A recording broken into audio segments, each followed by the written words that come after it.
Today we're tackling a hot topic, no pun intended, called superheat. It's a key player in the world of HVAC systems, and understanding it can shed light on how your air conditioning works miracles during those sweltering summer days. So grab a cold drink and let's get into it. Imagine your air conditioning is like a superhero, fighting off the heat to keep you cool. Inside of it, there's a special liquid that captures heat from your room. But here's where it gets awesome. This liquid then changes into gas, kind of like water turning into steam, and that's where superheat comes in. At its heart, an AC unit works by moving a special liquid around, which absorbs heat from inside your home and dumps it outside, keeping you cool. Superheat enters the stage after this liquid, called refrigerant, absorbs indoor heat and changes it into a gas. So superheat is just a fancy way of saying that this gas gets even hotter than its boiling point. This extra warmth makes sure that all the liquid has turned into gas, which is super important for the next step in keeping your house cool.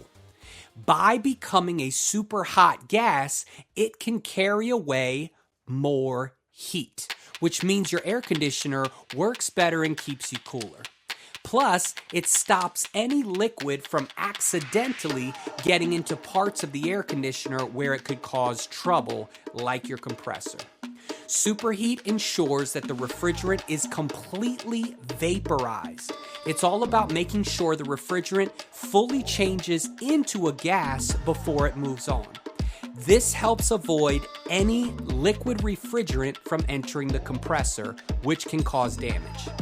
Think of superheat as a safety check, ensuring everything is running smoothly and efficiently.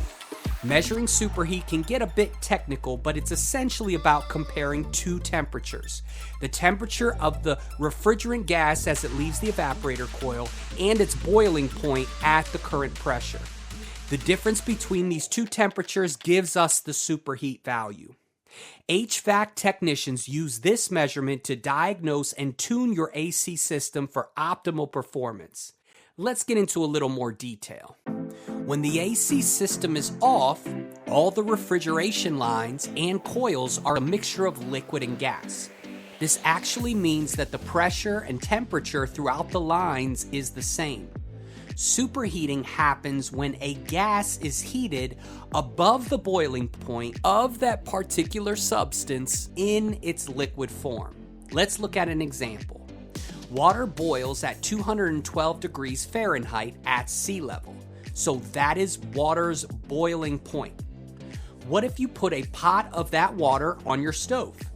Well, that water will heat up until it reaches 212 degrees Fahrenheit, and it will not rise above that temperature while still in its liquid form. If you wanted to test it with a thermometer, the water will not ever heat up past the point of 212 degrees Fahrenheit. Then after all the water in the pot has evaporated into a gas, the gas can then become superheated. So if all the water had evaporated into gas and then the temperature of that gas rose 1 degree, we would say that it has been superheated by 1 degree. The main thing we are trying to protect with superheating is the compressor. If superheat is 0 degrees or close to 0 degrees, you need to act immediately so you don't get liquid running back to the compressor, which can damage the compressor. Superheat is the refrigerant temperature increase in the indoor unit or evaporator coil. The refrigerant heads to the evaporator coil as a liquid, but as soon as it hits the evaporator coil, it starts to boil off because of the warmer indoor air blowing across that evaporator coil. Now, as it boils off, that refrigerant is now in what's called, again, a saturated form, which will be a combination of liquid and gas. In the example of boiling water, saturation would be reached at the boiling point of 212 degrees Fahrenheit. Now keep in mind, when it comes to HVAC, refrigerants boil at much lower temperatures than water.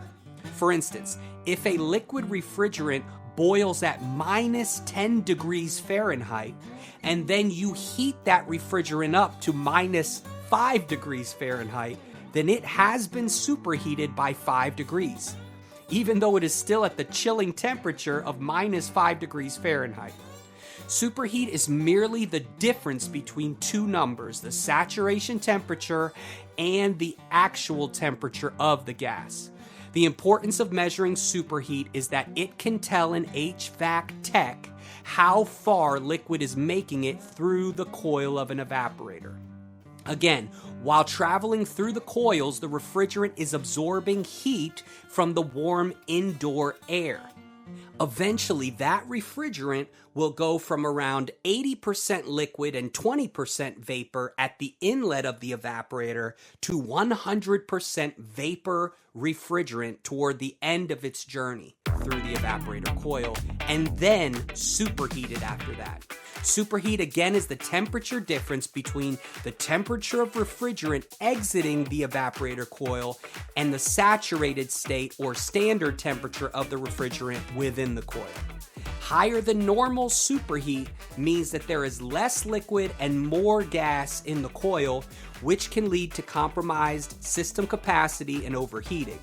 And lower than normal superheat means there is more liquid and less gas in the coil, which can lead to compressor flooding and damage. And there you have it, a quick dive into the world of superheat and its crucial role in keeping our homes cool.